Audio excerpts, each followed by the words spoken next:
Hello everyone, this is Mikey Garcia.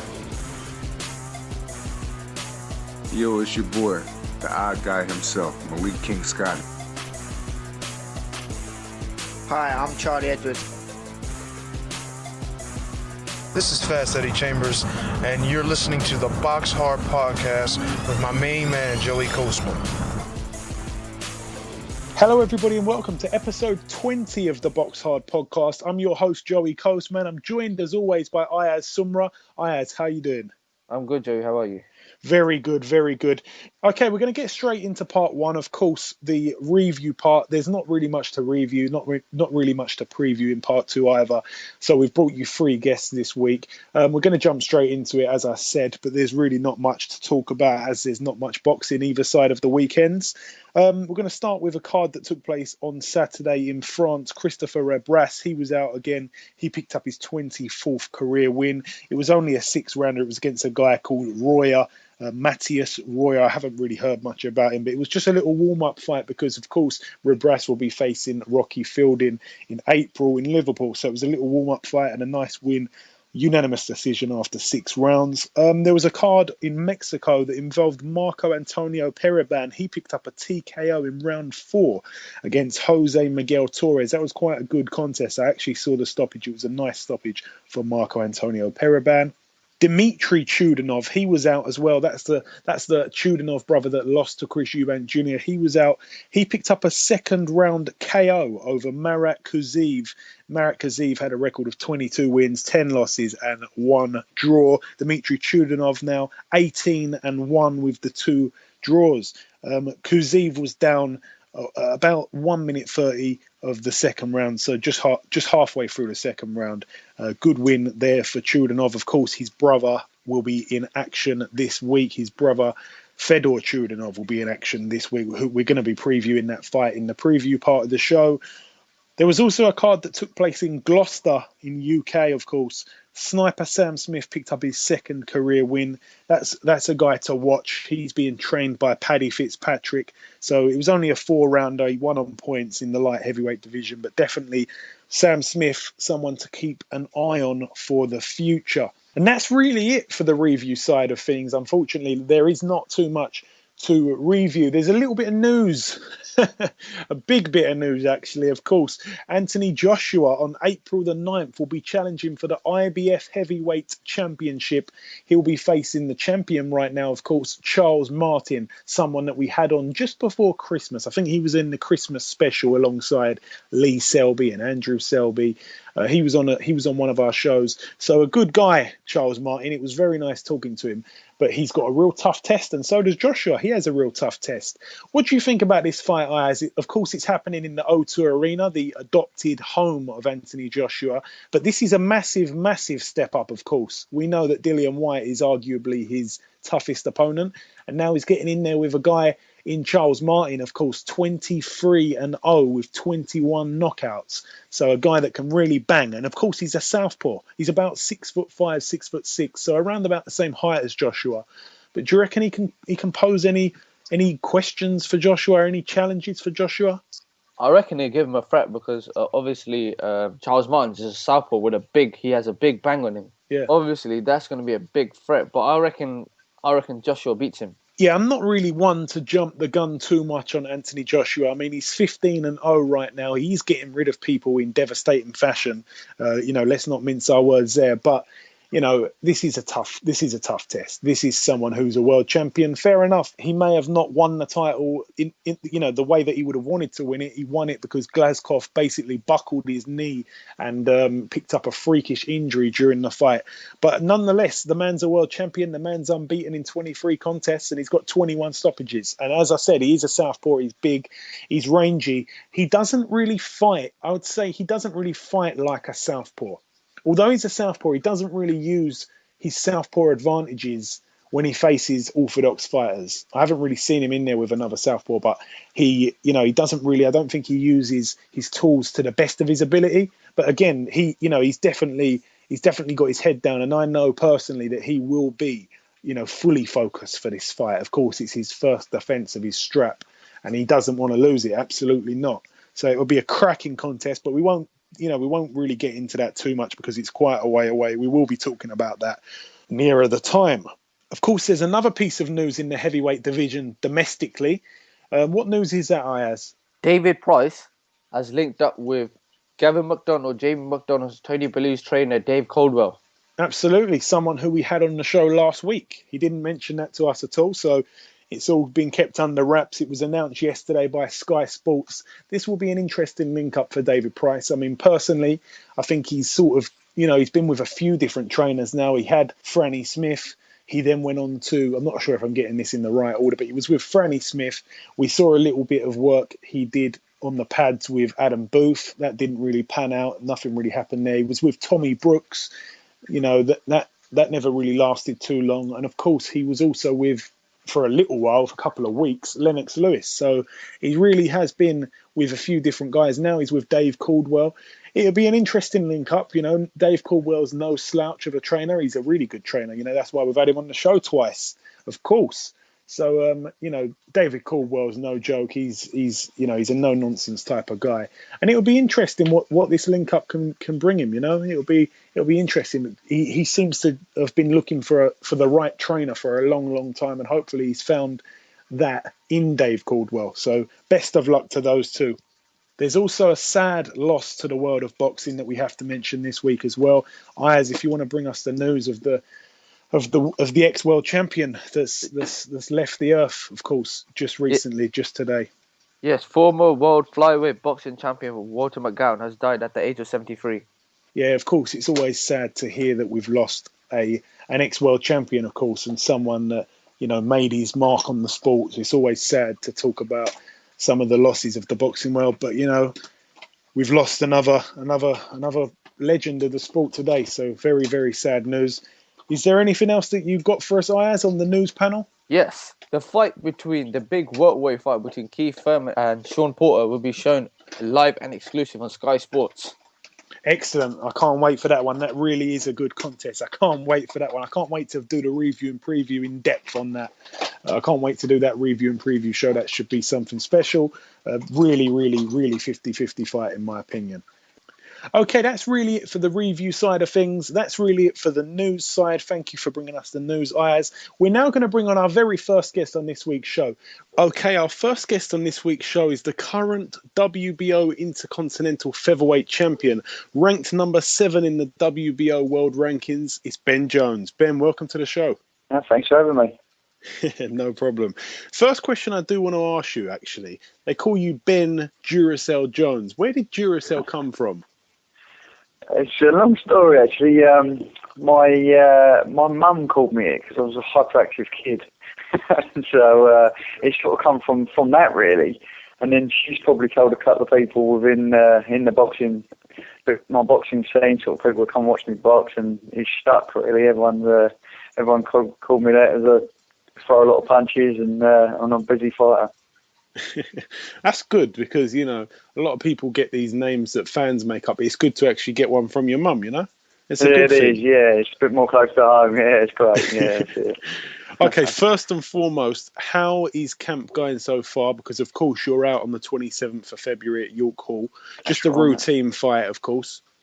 It is, yeah. That's right. It's going very, very well, thanks. Yeah, the awkward thing with it all is I've got a big fight coming up in April, and the reason I'm fighting in February is to keep me in the gym, keep me fit, keep the weight down, and keep everything moving.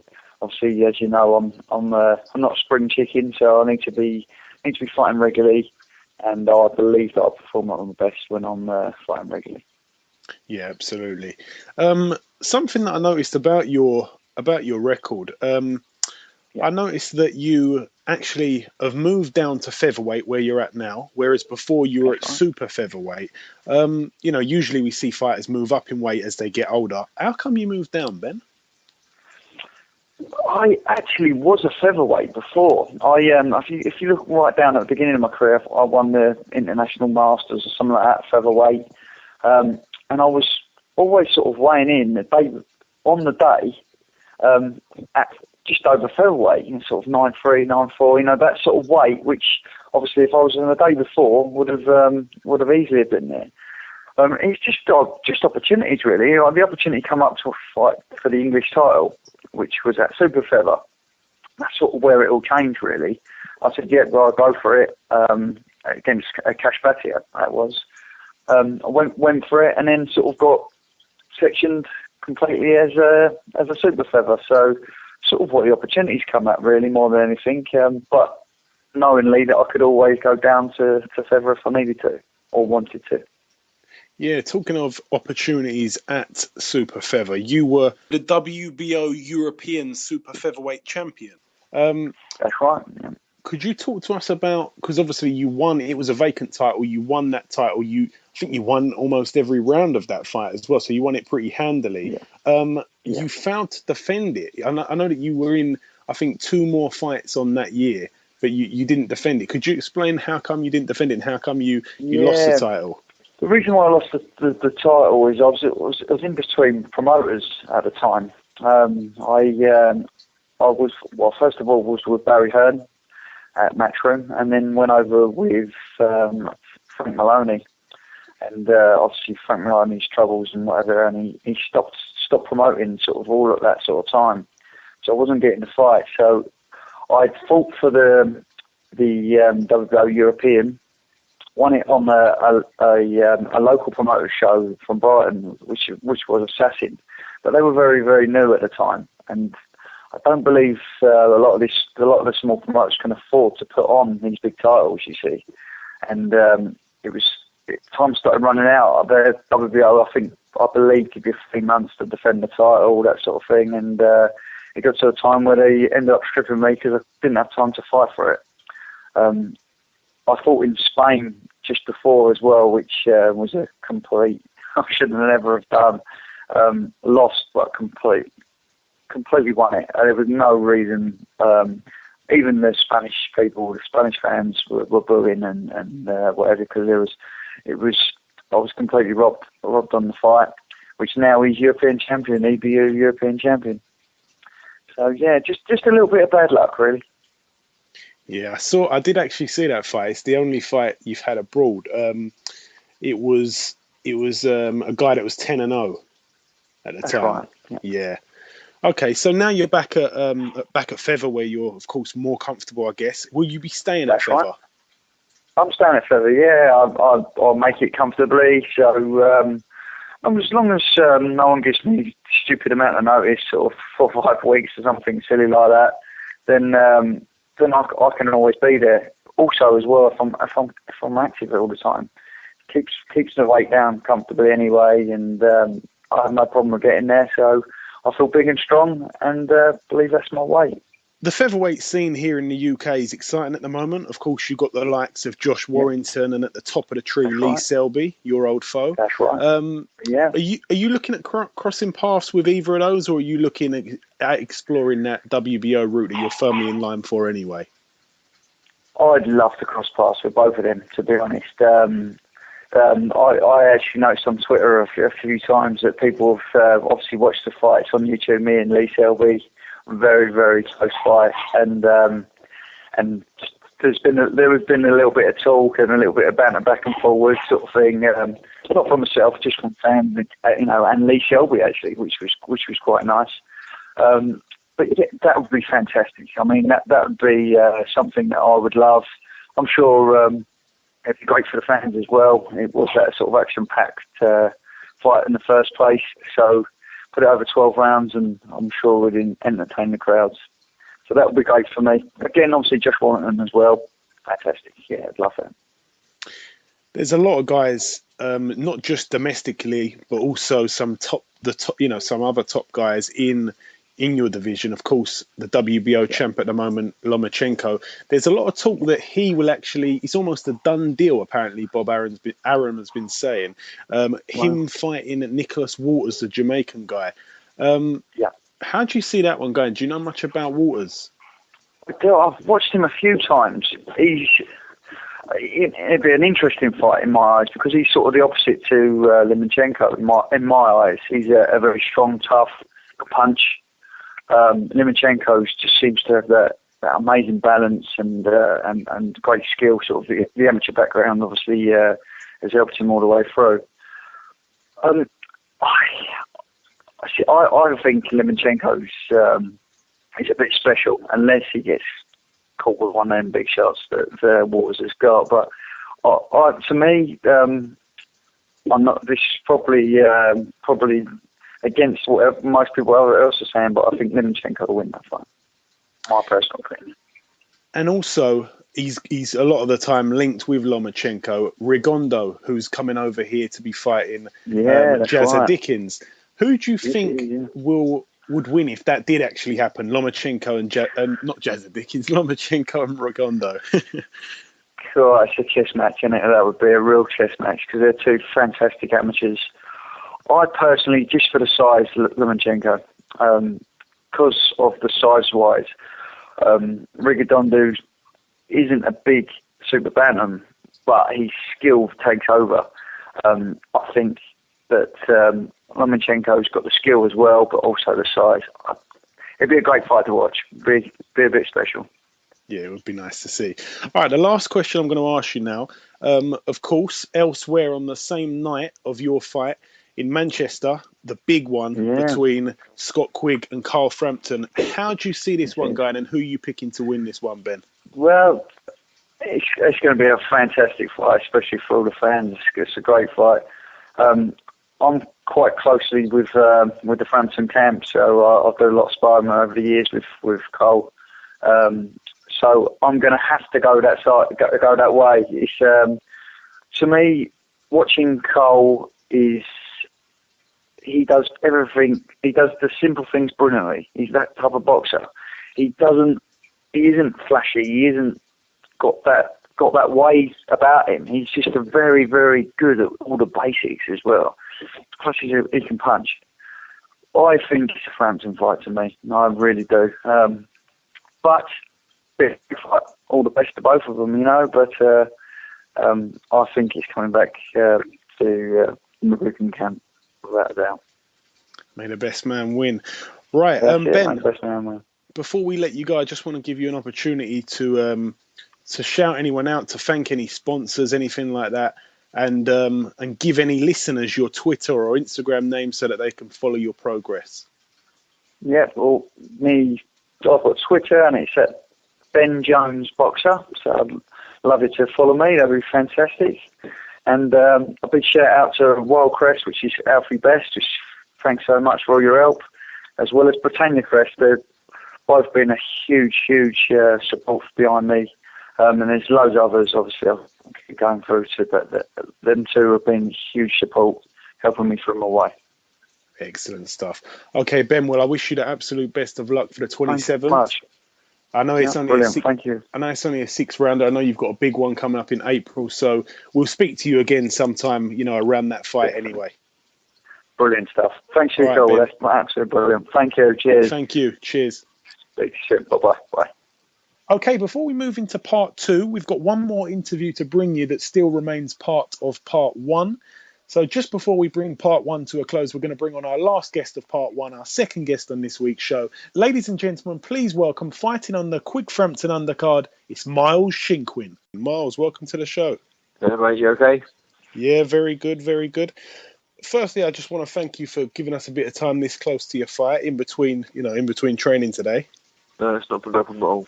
Thank you very much. Okay, something I just wanted to point out, of course, you're fighting 14-0 prospect as well, Hosea Burton, on the undercard here.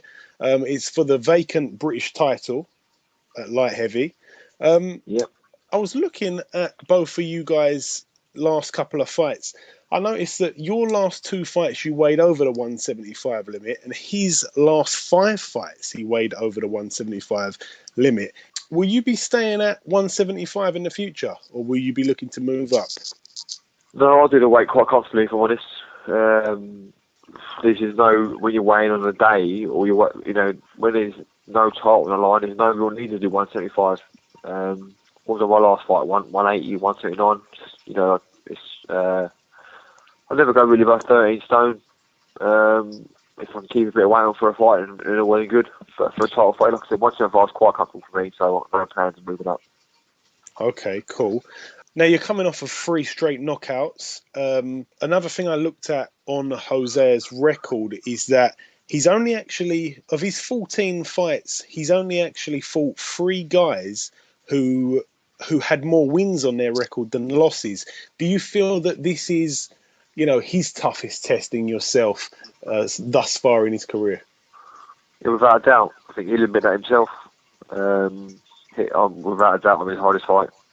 On his first loss, so definitely his hardest fight. Is he the hardest fight of your career so far as well? Yeah, but also without a doubt. Yeah, it's we both got to this stage. Whether I'd say it's too quickly or too early in careers, I don't know. He's never been past 8 rounds. I've done 10 rounds once. I think in an ideal world, you'd rather do 3 or 4 10-rounders and then go for it. But we're both here. We're both undefeated. We both had 12 and 14 fights. So let's go. Let's get it on. See who the best man is. And of course, he's got that 4-inch height advantage over yourself. Is this something? That could play a part here, or you're not worrying about that whatsoever? No, it's no concern to me. I'd rather punch up than punch down. Personally, I don't know what his preference is. He's got to try and hit me first, isn't he? So that will be his main concern, trying to hit me, especially clean. But no, height is no issue to me at all. I'm quite a small like heavy anyway, so generally people I fight are bigger than me, I'd say. But no problem at all. Okay, and I just wanted to touch on, of course, there's been a bit of progress made here. We don't often see fights made between Eddie Hearn and Frank Warren, and of course this one is one of them. Is there any worries on your part of fighting on Eddie Hearn's show? Of course, that this is also in Hosea's backyard, so to speak. No, I have no worries about that. I have what's the word I'm looking for? I have faith in the British Boxing Board. I have faith in their judges. If it goes to the judges, then I expect to get a fair decision. Likewise, if he comes down to London, I'd expect the exact same for him as well. Like you said about Frank and Eddie working together, it's only be good for boxing. I don't think Frank's ever been against working with Eddie, as far as I'm aware. Obviously, you've got the Skeet fight happening as well, and vice versa, maybe. But fights have got to make sense to happen. If you can make money elsewhere, better money elsewhere, then sometimes these fights don't need to happen. But once I got a whisper this fight was on the offering, I begged for the fight to happen, and Frank was all for it. Said, "Go and win that belt, bring it back to us," and that's what I tend to do. Of course, you're in quite a hot division at light heavy. There's a lot going on domestically and on the world scene, of course. There's a bit of a fantasy fight when it comes down to the world level of light heavy. A lot of people are talking about the potential fight between Adonis Stevenson and Sergei Kovalev. If those guys were ever to actually get in the ring together, who do you see winning that one and why? Kovalev, quite easily. I think he's just a lot better in every department. I think Stevenson's obviously got that big equaliser in his left hand. But other than that, I don't think he does anything better than Kovalev. I think from a boxing point of view, if you watch the Hopkins v Kovalev fight, Kovalev was very controlled, very reserved, rather than the Kovalev before, where we were just waging to get stuck in. I think fighting Hopkins could bring a fighter on 10 times if they can get the win out of it. Maybe even losing. Much like when Canelo fought Mayweather. I think the next time we saw Canelo against Cotto, he was a lot better for it, and I think the Kovalev fight Hopkins is now a lot better for it. Yeah, I think Kovalev quite easy. Okay, I have to agree with that, to be totally honest with you. I also want to get your prediction for the main event. Of course, you're fighting on the undercard of the massive clash in the super bantamweight division between Scott Quigg and Carl Frampton. How do you see that one going? If I was a betting man, I would have to say Frampton. I was lucky enough to see Frampton spar a few weeks back. He looked good. Take enough away from Quigg. He's obviously very good, the world champion. I just think that, like I said about Kovalev, I think that Frampton does everything a little bit better than Quigg. But then that is always how fights play out. If Frampton wants to have a tear up with Quigg, then I think that could be a different story. I don't know. If I was a better man, I'll say Frampton. So as soon as your fight ends, is it safe to say you want to jump straight in the shower and straight away take your ringside seat? I might just sit with my shorts and my belt on and watch the ringside. Okay, the last thing I'm going to ask you before I let you go now, your prediction for your fight with Hosea Burton. What's going to happen on the night, Miles? Talk to us. Not every I often get prodded and poked to try and slag someone, to try and say something bad, try and get predictions and stuff like that. I'm not that kind of fighter. I'm not going to put anyone down. Anyone who gets the ring deserves respect. I'll never say, I'm going to knock him out. Whatever he has, I'll have an answer for. Whatever tactics he has to bring, I'll have an answer for. So, if he wants to come and have a fight with me, then all well and good. If he wants to try and use his length and try and box me, then good luck to him. But yeah, whatever way, he'll end up in the loss room, unfortunately. Excellent. That's perfect stuff. All right. Well, as I say, Miles, thank you very much for making a bit of time for us before your fight. We wish you all the best on the night, and we'll speak to you in the future. Thanks very much. Cheers, mate. Okay, now it's time for part 2 of the review and preview show. Of course, this part is the preview part where we preview the upcoming fights this weekend. Again, there is not really much to talk about, but we're going to start in Los Angeles. There's a card over there that includes Diego De La Hoya. Of course, that's the first cousin of Oscar De La Hoya. He's 13-0 right now. Of course, he's signed by a Golden Boy. It would be strange if he was signed by anyone else. He's only out in an 8-rounder. He's a super bantamweight for those that don't know. As I said, 13-0. He looks to move to 14-0. He faces a guy called Arturo Badillo. Arturo Badillo, 21 wins and 9 losses. It's an 8-rounder in the super bantamweight division. Then there's the big world title fight in Germany, the rematch. It's Fedor Chudinov against Felix Sturm. Now, Fedor Chudinov, it's very interesting because we've actually had Dmitry Chudinov in the review part of the show and his brother Fedor Chudinov in the preview part of the show. Fedor Chudinov is the better brother, in my honest opinion. He has a record of 14 wins and 10 knockouts, no losses at all.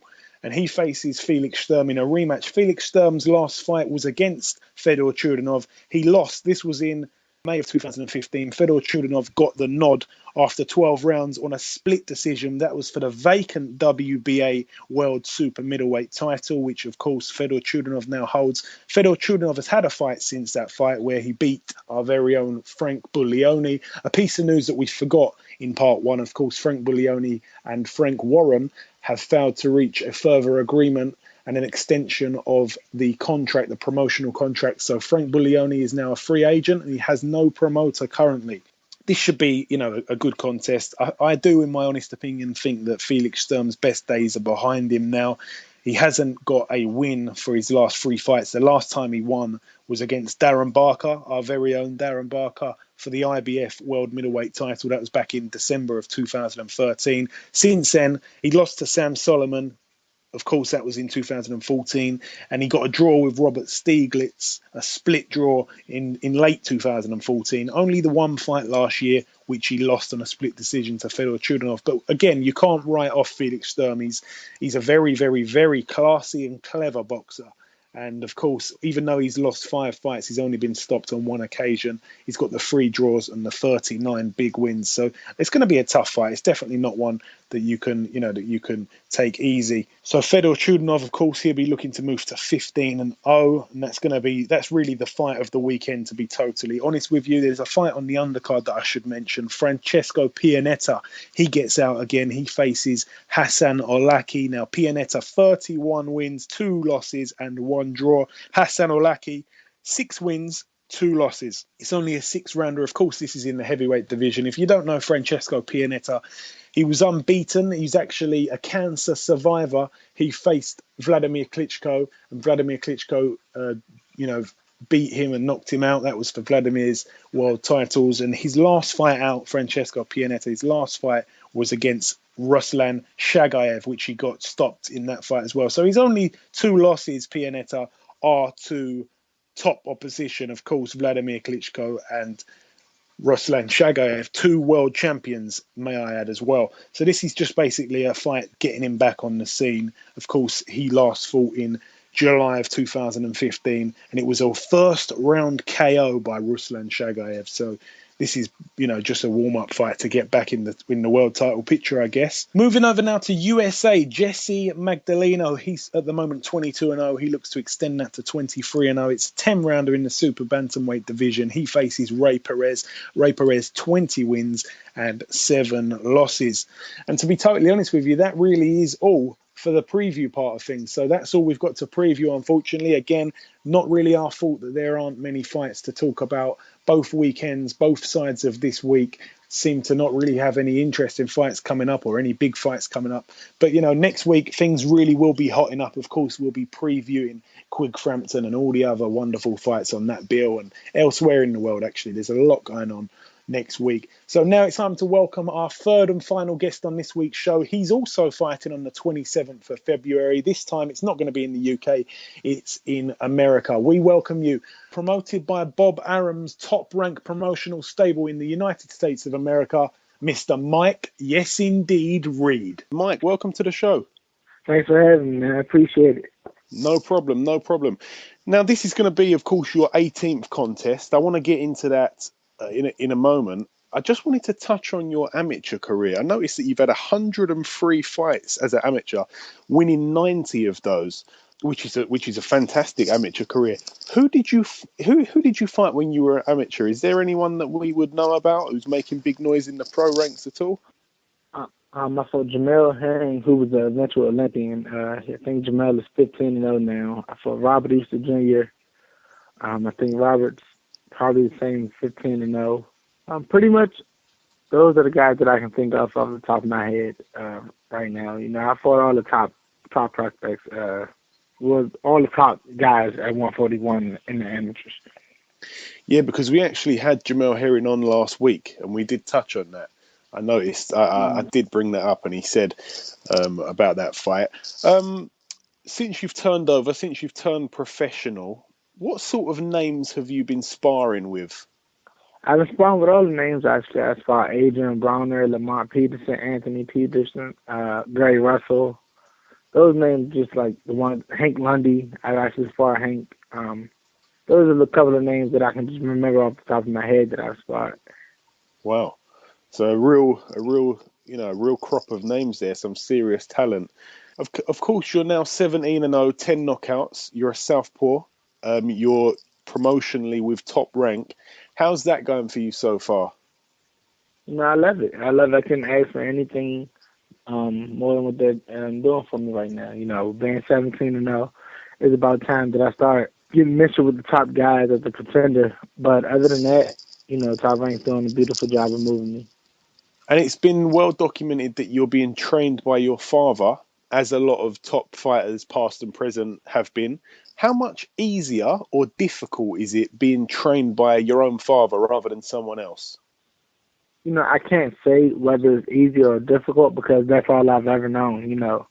Some people say, well, father and son relationships in boxing don't work. But like I said, that's all I've ever known. So to me, that's normal. To me, when he tells me run 8 miles at 6 o'clock in the morning, that's normal because that's what he's always been. He's always been consistent.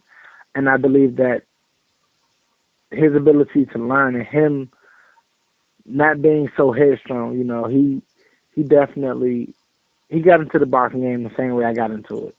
And we're learning on the way. He'll see something and he'll tell me, and then I'll see something and I'll tell him. So like I said, we're learning on the way, and I think that makes us a lot closer, being your average father and son combination. Okay, but it's safe to say he doesn't really doesn't cut any corners, and he makes you work as hard as anyone else would, right? He makes me work even harder, because he is my dad. He is my dad, so he don't want to see me lose. He don't want to see me lose as a trainer and as a father. He don't want to see his son get hurt. So he's gonna push me to my max, my maximum ability. He's gonna push it. He's gonna bring it out of me. He knows how to motivate me in ways that nobody else on this earth knows. I'm sure he does know, because obviously when you were a kid coming up, if it was someone that you just linked up with, a new trainer, someone that didn't know you that, for that length of time, you could say, "Oh, that's all I've got." But your dad actually knows all you've got. He Yep, knows your exactly. limits. Okay, now let's talk about the reason that you're here. You're fighting on the 27th of this month, of course, as we said, on the undercard of Terence Crawford and Hank Lundy. You're fighting a guy called Marco Antonio Lopez. Now, we know that anyone who's called Marco Antonio can fight. How excited? How excited are you for this fight? I'm very excited. It'll be my second time fighting at Madison Square Garden. We have a lot of people coming out, and I just want to continue to build on my 2015, which I went 5-0 with 4 knockouts. I had a lot of momentum in 2015. Like I said, I just want to continue to build on it and do everything that I can to continue my name being mentioned with the top prospects in the game. Okay, so the guy you're facing has a record of 24 wins and 8 losses. At one point, he was actually 18-0 before he took his first loss, which is interesting because you're going to become 18-0 providing you beat him. Do you watch any tapes on your opponents? Have you seen this guy fight? I've watched a couple of tapes. I watched him actually live when he fought Clarence Booth. I think his last fight, and Clarence won a fight, but it was a good fight. It was a good competitive fight. We noticed that he actually likes to pace himself. Not throw a lot of punches, but throw a lot of effective punches. And when you start fast, like Felix Verdejo, he started fast.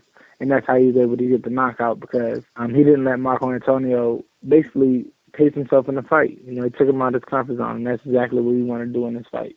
Is it safe to say that is it fair to say that this is your toughest test to date? I believe so. I believe so. I believe each fight we're going to be saying that until I get at the top level, because like I mentioned on Top Rank, Top Rank does a beautiful job at moving their prospects, and I should be able to say every fight has gotten tougher. That's an excellent thing, as we were saying, moving up fight by fight. That's a great thing. That's what, of course, the fans want to see. That's what you need for key progression. Of course, you're now campaigning at 140. Who is the man right now in the 140 division on the world stage? I was going to ask you, Broner or Crawford. You pick Crawford over Broner? I do, and I pick Terence Crawford's my favorite fighter, so I'm picking Terence Crawford over everyone. I think Adrien Broner is a close second. I do think so, because Adrien has that gift of gab. He's able to sell fights with just his mouth. He's very entertaining. Whether you want to see him win or you want to see him lose, you'll turn on the fight when Adrien Broner fights. With Terence Crawford, I think his ability to be a boxer, to be a puncher, to sit there and bang, sets him apart from everybody at 140. And then him being so big. He's 5'8", 5'9", I believe, and he just now moved up to 140. So you would assume that he has at least 5 or 6 fights at 140. And I think Terence is definitely around to stay. So you're putting Crawford at number 1, Broner at number 2. Of course, we saw Danny Garcia just move up to 147. If he was still at 140, would he be number 3, or would he be able to get in between those two? I'm not a big Danny. I'm not a big Danny fan. So I'm pretty sure I will be able to find someone else to be a close number 3. Because I think the thing with Danny, when you watch Danny, he is an extremely strong. He has knockout power, but he is an extremely strong. He is an extremely fast. What he does, he has very good timing. He's able to fill in the gaps and kind of find his opponent's weakness with Amir Khan. If anybody remembers that fight, Amir Khan was winning a fight hands down before he got knocked out.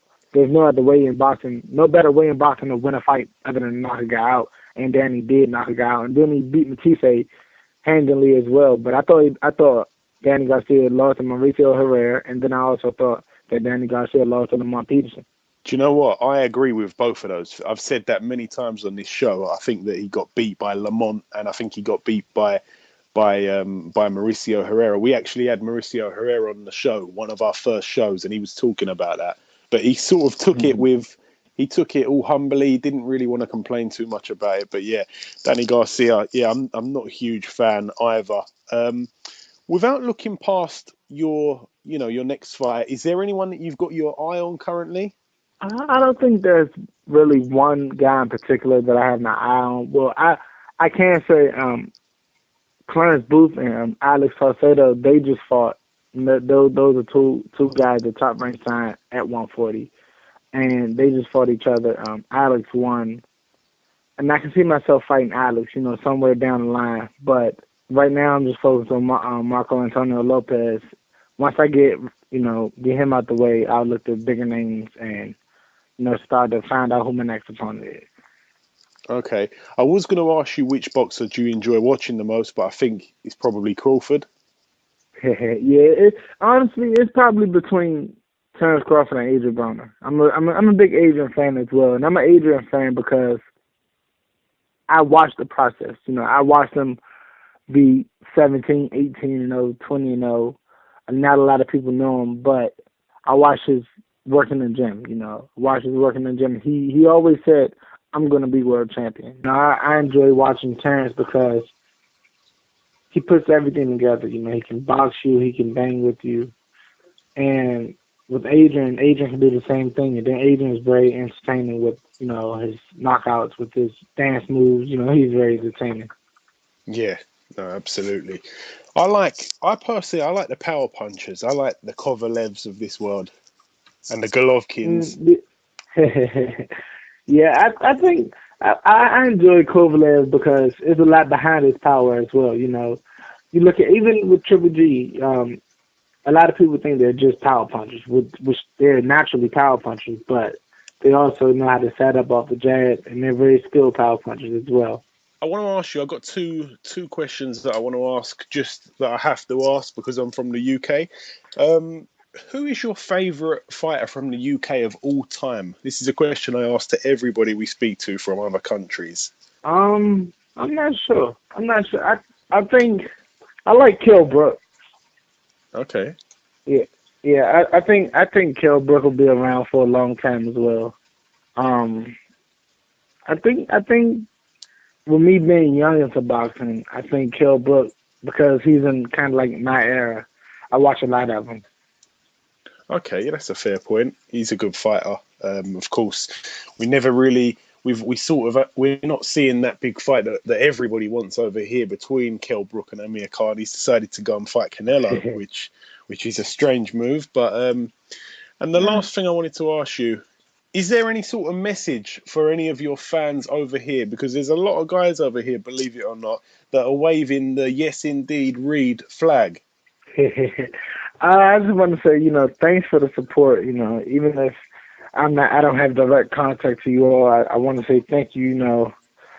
I plan on being around for a long time, plan on being a superstar in the sport, and maybe, one day I can fight over there so you all can see me live in person.